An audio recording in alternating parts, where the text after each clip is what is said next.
Dalawang alamat ng boxing, Floyd Money Mayweather Jr. at Iron Mike Tyson, magsasagupa sa isang exhibition match na halos walang nag-expect.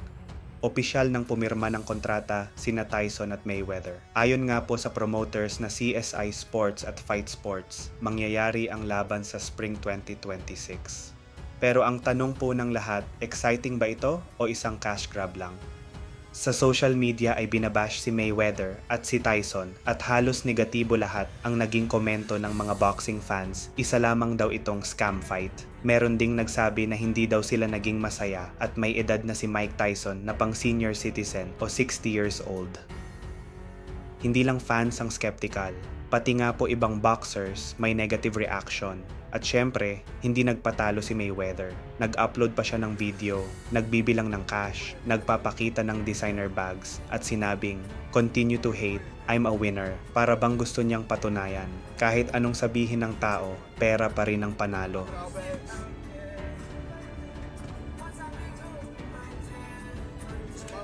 Kung susuriin natin, si Mayweather ay mas bata, mas aktibo sa exhibitions, at siguradong lalaban ng taktikal at safe. Si Tyson, bagamat mas matanda, ay nananatiling may raw power at killer instinct. Pero dahil exhibition lang ito, hindi na natin makikita ang prime Tyson o prime Floyd.